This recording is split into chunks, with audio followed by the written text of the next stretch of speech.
नमस्कार, मी प्राध्यापक डॉक्टर संदीप काळे.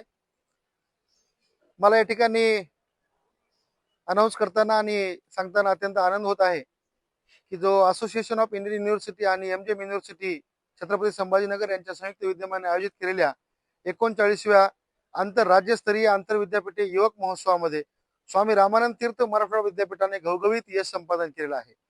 हे यश संपादन करत असताना स्वामी रामानंद तीर्थ मराठवाडा विद्यापीठाचे सन्माननीय कुलगुरू आदरणीय डॉक्टर मनोहरजी चास्कर सर, प्रकुलगुरू आदरणीय डॉक्टर अशोकजी महाजन सर, विद्यार्थी विकास विभागाचे संचालक डॉक्टर राजेश्वर दुडुकनाळे सर यांच्या नेतृत्वामध्ये आणि आमची ही जी सर्व टीम आहे या टीमनं या ठिकाणी अथक परिश्रम घेतलेले आहेत.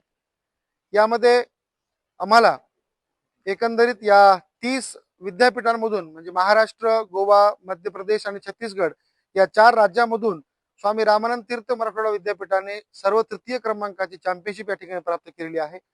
यामध्ये आम्हाला नाट्य विभागाची चॅम्पियनशिप आहे, नृत्य विभागाची चॅम्पियनशिप आहे आणि एकंदरीत या झालेल्या 27 कला प्रकारापैकी एकूण 11 कला प्रकारामध्ये स्वामी रामानंद तीर्थ मराठवाडा विद्यापीठाने आपला दबदबा निर्माण केलेला आहे. मागील 1 महिन्यापासून ही सर्व टीम अथक परिश्रम करत होती आणि त्या अथक परिश्रमाचं हे यश या ठिकाणी आज आहे असं मला या ठिकाणी आनंदाने सांगावं वाटतं. त्यामध्ये आमचे संदेश हटकर यांनी बसवले जे आदिवासी लोकनृत्य होतं, या आदिवासी लोकनृत्याला सर्व तृतीय क्रमांकाचं पारितोषिक प्राप्त झालेलं आहे आणि विद्यापीठाच्या इतिहासामध्ये तब्बल 25 वर्षानंतर हे लोकनृत्य राष्ट्रीय युवक महोत्सवामध्ये याची पुन्हा एकदा एंट्री झालेली आहे. पुन्हा एकदा राष्ट्रीय युवक महोत्सवामध्ये दबदबा निर्माण करण्याचं संधी या ठिकाणी आपल्या विद्यापीठाला मिळाली आहे. स्वर्गीय ऋषिकेशजी देशमुख यांच्या मार्गदर्शनामध्ये ही सर्व पिढी घडलेली आहे. त्यामध्ये संदेश हटकर यांनी स्वर्गीय ऋषिकेशजी देशमुख यांच्या मार्गदर्शनामध्ये नृत्याचे धडे गिरवले आणि आज त्याचाच परिणाम म्हणून आपल्या विद्यापीठाला त्यांनी पुन्हा एकदा या राष्ट्रीय युवक महोत्सवामध्ये लोकनृत्य या कला प्रकारामध्ये आपल्या विद्यापीठाला संधी त्यांनी मिळवून दिलेली आहे. त्यानंतर संगीत विभागामध्ये आमचे डॉक्टर शिवराज शिंदे आहेत, ज्यांनी अत्यंत अथक परिश्रम घेतले.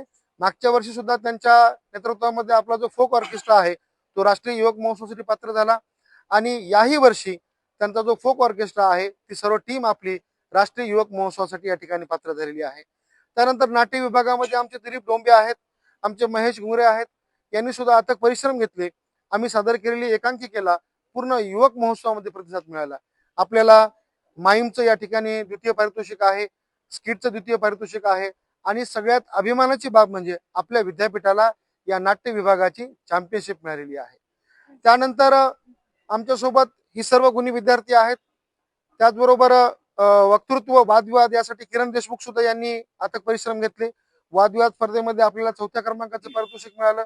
थोडक्यामध्ये आपली नॅशनलची संधी हुकली, परंतु विद्यार्थ्यांनी अत्यंत दर्जेदार पद्धतीनं त्याही ठिकाणी सादरीकरण केलं. त्यानंतर जो आपला फाईन आर्ट डिपार्टमेंट आहे त्या फाईन आर्ट डिपार्टमेंटमध्ये सुद्धा श्री सिद्धार्थ नागठाणकर यांच्या मार्गदर्शनामध्ये आपल्या विद्यार्थ्यांनी सर्व कला प्रकाराचं सादरीकरण त्यांनी दर्जेदार केलं. त्याही कला प्रकारामध्ये आपल्याला एक पारितोषिक आहे आणि एकूण नृत्य विभाग, संगीत विभाग, नाट्य विभाग, ललित कला विभाग या सर्व विभागामध्ये आपल्या विद्यापीठाला एकूण 11 पारितोषिकं आहेत आणि विद्यापीठाच्या स्थापनेपासून आजपर्यंत विद्यापीठाच्या इतिहासामध्ये पहिल्यांदाच 50 विद्यार्थ्यांचा संघ हा राष्ट्रीय युवक महोत्सवासाठी पात्र ठरला आहे. आणि हे यश संपादन करत असताना आमची जी मार्गदर्शक मंडळी आहे, सन्माननीय कुलगुरू महोदय, सन्माननीय प्रकुलगुरू महोदय, आपल्या विद्यार्थी विकास विभागाचे संचालक यांच्या नेतृत्वामध्ये, यांच्या मार्गदर्शनामध्ये मागील 1 महिन्याभरापासून आम्ही सर्वजण विद्यार्थी तन मन धन लावून अथक परिश्रम घेत होतो. आणि हे परिश्रम करत असताना आमची जी सर्व टीम आहे, तो सपोर्टिंग स्टाफ आहे, हे सर्व प्रशिक्षक असतील, आमचे विद्यार्थी विकास विभागामधील कर्मचारी असतील, श्री संभा कांबळे, श्री बालाजी शिंदे, श्री जीवन बारसे आणि ज्यांचा आम्हाला टेक्निकली सपोर्ट मिळाला ते मधुकरजी आळसे आणि या सर्वांनी म्हणजे एक दिलानं, एक मनानं, कुठं ना कुठं तरी आपल्या कुटुंबाला वेळ न देता या सर्व संघाला त्यांनी वेळ दिला आणि खऱ्या अर्थानं हे जे यश आहे हे आपल्या सांघिक एकतेचं यश आहे असं मला या ठिकाणी सांगावंसं वाटतं. धन्यवाद.